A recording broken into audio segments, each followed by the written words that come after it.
मित्रांनो, आपण बघतोय की स्मार्टफोनच्या किमती या वाढत चालल्यात आणि वर्षाअखेरपर्यंत नवीन फोन आणखी महाग होणार आहेत. मग अशा वेळी नवीन फोन घेताना तुम्ही जर जास्त पैसे देताय तर त्यातले फीचर्सही तसे असायला हवेत ना.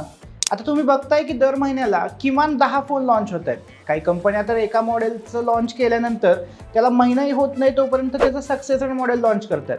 आता फोन घेतला तर पुढच्या महिन्यात लॉन्च झालेला फोन बघून आपला फोन आउटडेटेड वाटायला लागतोय.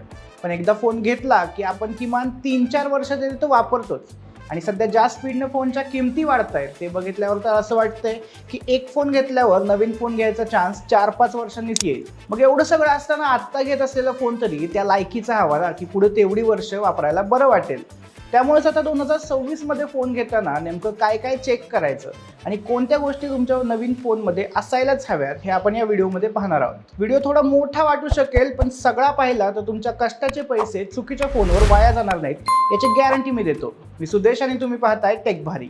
ओके, सगळ्यात आधी तर तुम्ही जो फोन घेताय तो कधी लॉन्च झालाय ते पाहणं गरजेचं आहे. फोनचं लेटेस्ट मॉडेल घेणं हा कधीही चांगला निर्णय असतो, कारण मग तुम्हाला डायरेक्ट लेटेस्ट ओएस आणि जास्त वर्षांचे अपडेट मिळतात.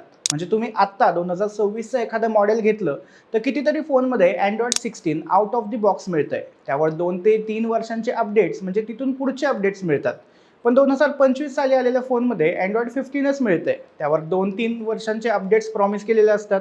त्यातल्या एका अपडेटमध्ये Android 16 मिळून जातं. म्हणजे एकूणात त्या फोनवर एक अपडेट कमी मिळतो. पण हां, सगळे लेटेस्ट मॉडेलचे फोन अप टू डेट असतील असं नाही हां.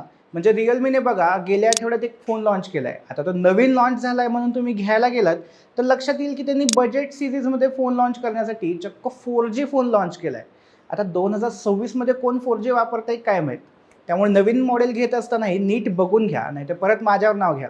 5G फोन आहे का, किती 5G बँड्सना सपोर्ट करतोय हे सगळं बघायला लागणार आहे. कमीत कमी 10 5G बँड्स तरी हवेत. पुढचा मुद्दा आहे प्रोसेसर. आता आपण काही हाय एंड फोनबद्दल बोलत नाहीये. साधारणपणे 20 ते 30 हजारांच्या रेंजमधला फोन असेल तर त्यात बऱ्यापैकी लेटेस्ट प्रोसेसर असायला हवा. प्रोसेसर चांगला आहे की नाही यासाठी जे बेंचमार्क्स आहेत त्यात अंतुतू स्कोअर हा सगळ्यात मेन आहे. साधारणपणे 8 ते 10 लाखांचा अंतुतू स्कोअर हवा. तुमचा यूज जर आणखी हेवी असेल तर आणखी जास्त स्कोअर असणारा प्रोसेसर घेऊ शकता. म्हणजे 2 किंवा 3 मिलियनचा स्कोअर हा मोस्टली फ्लॅगशिप किलर फोनमध्ये असतो. त्यासाठी अर्थातच जास्त पैसे मोजावे लागतील. यासोबतच आणखीन एक गोष्ट म्हणजे फोनमध्ये आता AI फीचर्स आहेत का हेही पाहणं महत्त्वाचं आहे. आता AI features day to day लाईफमध्ये किती कामी येतात याबाबत प्रत्येकाचं वेगळं मत असू शकतं.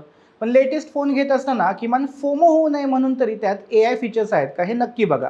पुढचा मुद्दा आहे OS अपडेट्स. मगाशी सांगितलं तसं लेटेस्ट फोन घेतला तर त्यात जास्त OS अपडेट्स मिळतात. त्यामुळे तुम्ही जो फोन घेताय त्याची कंपनी किती वर्षांचे OS आणि सिक्युरिटी अपडेट्स देते हे पाहणं गरजेचं आहे. कमीत कमी 3 वर्षांचे OS आणि 5 वर्षांचे सिक्युरिटी अपडेट्स हे असायलाच हवेत. त्यापेक्षा जास्त मिळत असतील तर बेस्टच. बाकी सॅमसंग, गुगल अशा कंपन्या आता 7-7 वर्षांचे अपडेट्स प्रॉमिस करतात. त्यामुळे त्यांचा तुम्ही एखादा वर्ष जुना फोन नक्कीच घेऊ शकता. याने मग तुमचे पैसेही वाचतील आणि तरीही तुम्ही लॉंग टर्म यूजसाठी एक स्मार्टफोन घेऊ शकाल. कॅमेऱ्याकडे बघूया. आजकाल फोन कंपन्या कॅमेऱ्याच्या बाबतीत खूपच उदार झाल्यात.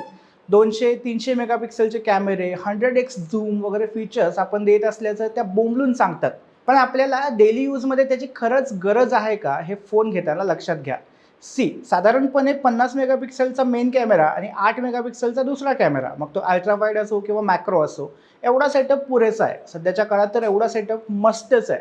अर्थात तुम्ही जर कंटेंट क्रिएटर असाल, रील्स किंवा व्हिडिओ बनवत असाल तर तुम्ही बाकी गोष्टी बघू शकता. अदरवाईज एवढं इनफ आहे. सोबतच मेन कॅमेऱ्याला OIS आहे का हे चेक करून घ्या. शिवाय कमी लाईटमध्ये फोटोग्राफी कशी आहे हे पण चेक करून घ्या. आता या मेगापिक्सेलच्या गेममध्ये काही अपवाद आहेत. म्हणजे सॅमसंग किंवा ॲपलचे कॅमेरे जास्त मेगापिक्सेलचे नसतात, पण परफॉर्मन्सच्या बाबतीत बाकी सगळ्यांचे बाप असतात. त्यामुळे या दोन कंपन्यांच्या बाबतीत हा 50 मेगापिक्सेलचा रूल लागू होत नाही. कमी असली तरी चालतंय.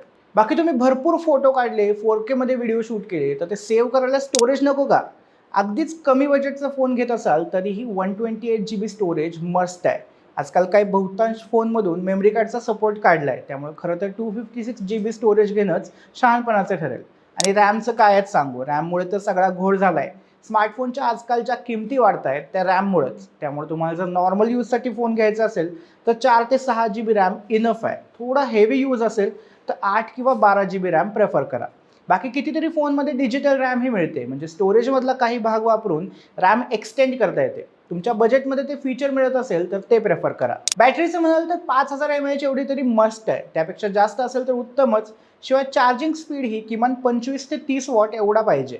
चार्जर बॉक्समध्ये मिळतोय का हेही पाहणं गरजेचं आहे. आधीच फोन महाग, त्यात चार्जरचे वेगळे पैसे द्यायचे म्हणजे जाऊ दे. सॅमसंग, ॲपल तर नाहीच देत, त्यांचा विषयच वेगळा आहे. बाकी 5000 mAh बॅटरीचा रूलही त्यांना लागू होत नाही बरं का. त्याला कारण म्हणजे बॅटरी ऑप्टिमायझेशन. या दोन्ही कंपन्यांचे 4100 वगैरे mAh बॅटरीचे फोनही बाकी कंपन्यांच्या 5000 किंवा 6000 mAh बॅटरीच्या फोनसारखाच परफॉर्मन्स देतात. त्यामुळे त्यांच्या बाबतीत आपण थोडी ढील देऊ शकतो. डिस्प्लेचं म्हणाल तर किमान FHD हवा. AMOLED असेल तर बेस्टच. त्याला किमान 1500 निट्सची ब्राईटनेस हवी, कारण तुम्हाला बाहेर वापरायचं आहे. आणि 60 हर्ट्झ रिफ्रेश रेट हा मस्ट आहे. गोरिला ग्लासचं प्रोटेक्शन ही पाहिजेच. बाकी प्रोटेक्शनबद्दल बोलतोच आहे, तर फोनमध्ये IP68 रेटिंग ही हवीच. बजेट कमी असेल तर IP65-66 चालेल, पण त्यापेक्षा कमी घेऊच नका. बजेटमध्ये IP69 मिळत असेल तर एकच नंबर. आणि शेवटची सगळ्यात महत्त्वाची गोष्ट म्हणजे सर्व्हिस सेंटर. आजकाल नवीन फोन घेताना बरेच लोक ऑनलाईन घेणं प्रेफर करतात, कारण तिथं ऑफर्स मिळतात. शिवाय ओपन बॉक्स डिलिव्हरीमुळं सेफ्टीचाही धोका जास्त नसतो.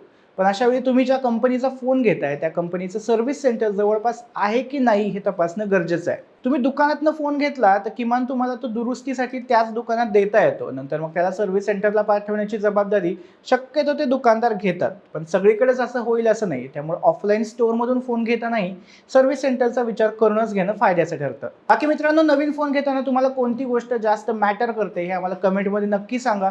व्हिडिओ आवडला असेल तर लाईक करा, आपल्या मित्रांसोबत शेअर करा आणि अशाच नवनवीन व्हिडिओसाठी टेक भारीच्या यूट्यूब चॅनलला सबस्क्राईब करा.